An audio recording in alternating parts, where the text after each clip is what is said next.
안녕하세요. 각골의 서훈입니다. 이게 지금 풀을 못 나게 하기 위해서 잡초 매트를 깔아놨는데, 지금 날씨 자체가 갑자기 추워지고 따뜻하고를 반복하다 보니까 공장 바닥이 다 얼었습니다. 얼다 보니까 이 바닥에서 물이 올라오게 되고, 그 물을 벌들이 빨아가는 거죠. 이게 의외로 잡초 매트에서 물을 잘 빨아갑니다. 이게 검은색이다 보니까 햇빛을 좀 빨리 받죠. 열을 굉장히 빨리 받습니다. 그러다 보니까 이제 벌도 물이 필요하고,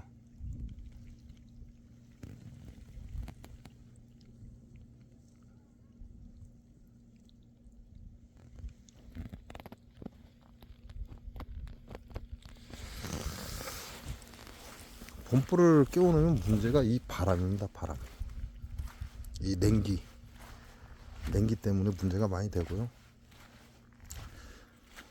요놈들을 깨워놓으면, 여기 보시면 바닥에 노봉들입니다. 죽어나오는 노봉들. 이제 지네들이 청소도 하고 하겠지만,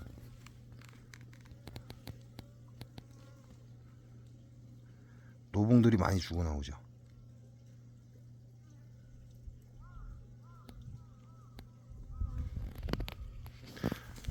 어차피 노봉들은 죽을 때가 됐기 때문에 뭐 어쩔 수 없긴 한데, 좀 더 따뜻할 때 나오면 그래도 얘네들이 좀 오래 버팁니다.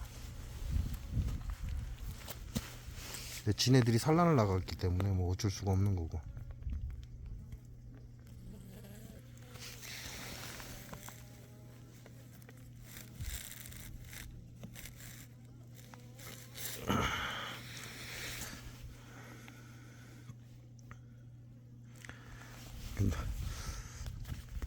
햇빛 순서죠. 햇빛 어느 쪽에서 햇빛이 제일 빨리 드느냐, 햇빛이 가장 잘 드는 곳부터 벌들은 활동을 시작합니다. 여기서는 제가 바라보면 정남향이 아니에요. 정남향이 되려면 이렇게 돼야 됩니다. 정남향은 이쪽이 정남향이라고 보시면 되죠. 동쪽은 이렇게, 이쪽이 동쪽입니다. 그러다 보니까 제 공장 같은 경우는 남서향으로 보시면 돼요. 남쪽이긴 한데 약간 서쪽으로 방향을 틀었다, 이렇게 보시면 됩니다. 그래서 맨 왼쪽이 햇빛이 가장 빨리 들어요. 가장 빨리 들고 벌들이 가장 빨리 활동을 합니다. 동양종 꿀벌인데 활동이 제일 빨라요. 그리고 가장 늦은 게 맨 오른쪽. 왜냐면 요 아카시 나무와 이 작은 산능선 때문에, 산 능선이 있어서 동쪽에서 해를 가장 빨리 봐야 되는데 가장 늦게 봅니다. 그래서 가장 늦게 나온다, 이렇게 보시면 되죠. 지금 벌이 나온 순서가 요놈이 제일 먼저예요. 자, 햇빛이 가장 먼저 들죠. 그리고 봉군 세력이 굉장히 좋습니다. 영상에서는 안 찍혔는데 2통밖에 안 찍혔어요. 근데 요 세력이 가장 좋다 보니까 가장 빨리 나왔고, 그 다음 움직이기 시작한 것이 장수 농약농법에 살아남은 마지막 여왕입니다. 요 놈이 움직이기 시작을 했어요. 벌이 좋다라는 건 아닌데 그냥 괜찮다, 그냥 그 정도입니다. 그리고 이제 움직이는 게 요 통, 우리 시청자분께서 주신 통인데, 거의 야는 살아날까 이런 걱정을 해야 될 판입니다. 굉장히 상태가 안 좋습니다. 작년에는 굉장히 군세가 좋았던 벌인데 다 사라졌어요. 아주 일부 산란을 중구난방으로 놨죠. 제가 영상은 찍었는데 스위치를 안 눌렀나 봐요. 그래서 안 나오긴 했는데, 산란을 굉장히 많이 놨다가 한순간에 벌이 사라진 겁니다. 케어를 못하는 그런 상황이 돼버렸다, 이렇게 보시면 돼요. 요게 가망성이 거의 없다라고 보시면 됩니다. 자, 그리고 아직까지도 나오지 않은 게 장수 농약농법에 살아남은 마지막 벌통입니다. 요놈들은 아예 나오지를 않아요. 햇빛은 가장 늦게 들죠. 햇빛도 가장 늦게 들고 봉군 세력은 괜찮습니다. 나쁘진 않아요. 충분히 봄벌 때 분봉이 가능한 벌이다 이렇게 보시면 돼요. 이제 한 마리 나왔네요. 야, 여태 안 나오다가 이제 한 마리 나왔습니다. 그 얘기는 햇빛 때문에 그렇다 이렇게 보시면 돼요.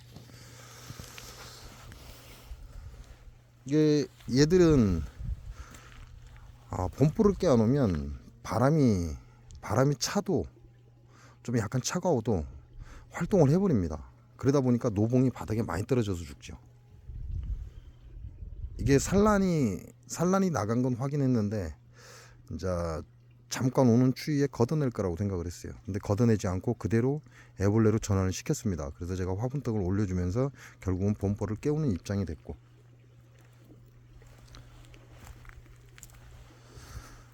여기는 밥장을 갖다 놨는데 저놈들 나오면 밥장에 와서 조금씩 남아있는 꿀을 가져갑니다.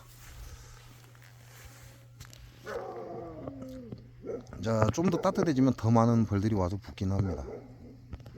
아직은 그렇게 따시지 않다 보니까. 이놈은 동양종 꿀벌이죠.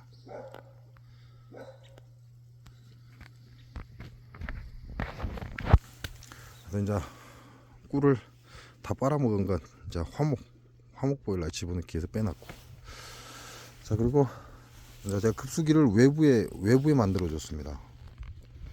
내부에 만들어주는 게 가장 좋긴 한데, 이걸 급수기를 지금 봄벌을 깨우고 일주일 이내에 급수기를 달아줘라 제가 이렇게 얘기를 합니다.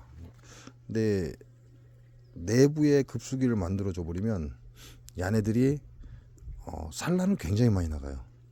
아직까지는 불안정한 날씨고, 그래서 제가 봄벌을 깨울 때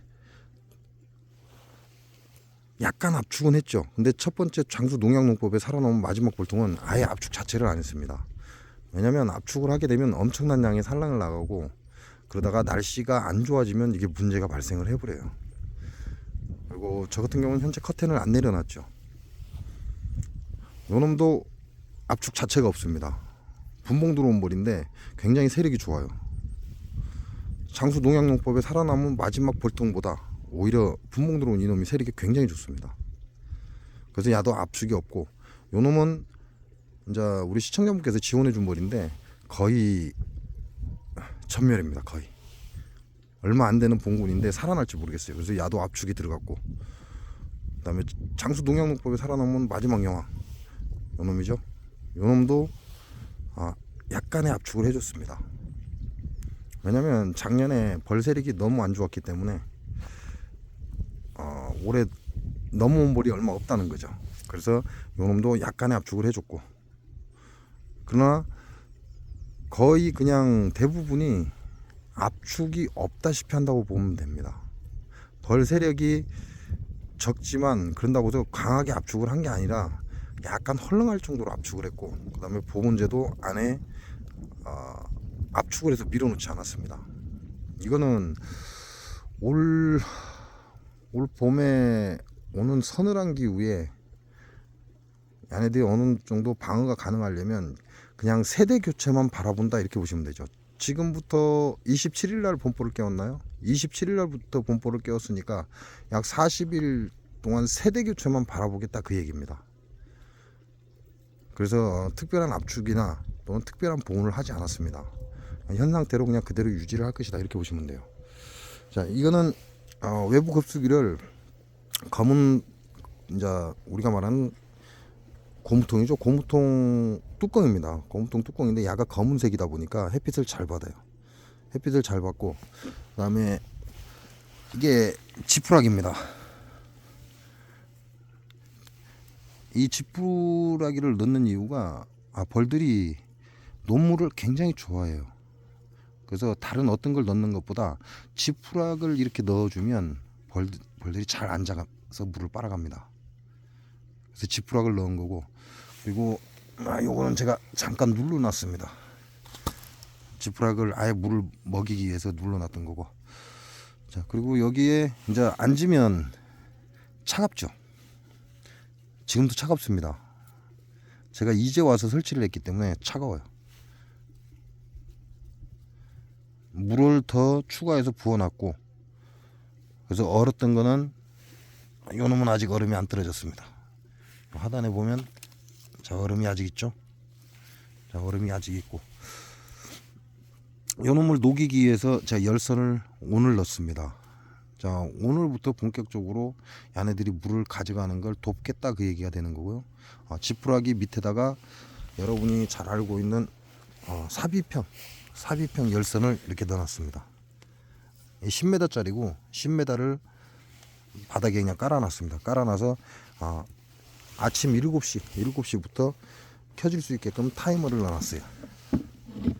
타이머를 넣어서 아침 7시부터 켜져서 저녁 5시에 꺼집니다.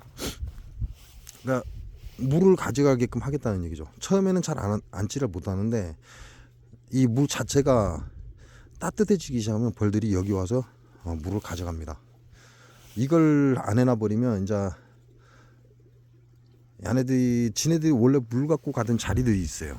저쪽이나 그런 데 가서 물을 가져가게 되면 다른 건 문제가 안 되는데 이 바람입니다. 바람이 탁 스쳤을 때, 찬물을 먹고 바람이 스쳤을 때 얘네들이 날지를 못합니다. 그걸 막기 위해서 열선을 집어넣은 거고, 이쪽으로 유도하기 위해서 지푸라기를 깔아놓은 겁니다. 그래서 지금은 급하게 막 키우려고 하는 것보다 조금 여유를 주는 게 좋습니다. 올해 날씨 자체가 그렇기 때문에 올 봄에는 약간 서늘한 기운이 판을 칠 겁니다. 그러니까 너무나 압축을 해서 벌을 깝깝하게 해서 폭발적인 산란을 나가게 되면 계속 증수를 하게 되고, 그러다 보면 불필요한 상황이 발생하게 됩니다. 많은 양의 밥을 줘야 하고 올해 그만큼 꿀이 나온다는 보장이 없거든요. 조금 늦추시는 것도 괜찮다, 이렇게 생각을 하시면 될 것 같아요. 그래서 12월 27일 날 봄벌을 깨웠고, 오늘이 이틀이 지났죠. 이제 급수기를 열선을 집어넣어놨고 특별한 압축은 하지 않았다, 이렇게 보시면 됩니다. 지금부터는 약 40일 동안 이제 벌을 안 건드린다는 얘기죠. 화분떡만 한 번씩 봐주면 돼요. 한 10일 정도, 벌 세력이 좋은 건 약 10일 정도의 화분떡을 한번 열어보시면 됩니다. 벌통 뚜껑을 열어서 화분떡을 얼마나 먹었나, 요것만 봐주시면 돼요.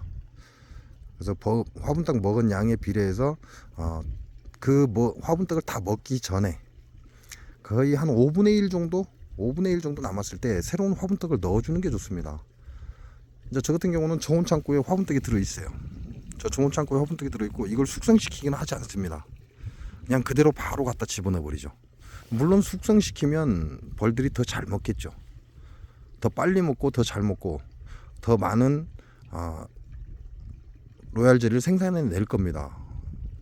애벌레들한테 먹이기 위해서.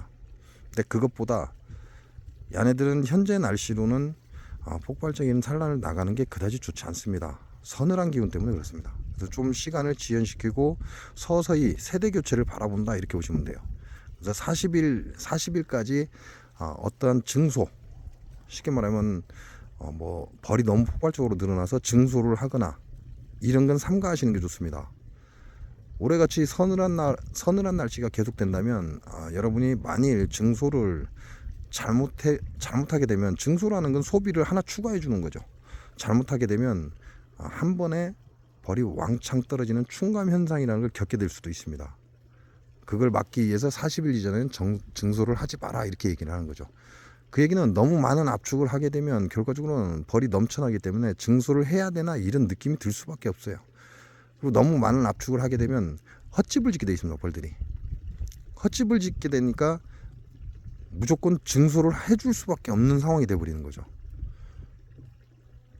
올해는 각 산란 바라보지 말고 적당한 산란으로 세대 교체를 한다, 이런 생각으로 해서 봄벌을 깨우시는 게 아무래도 좀 낫지 않을까, 이런 생각을 해봅니다.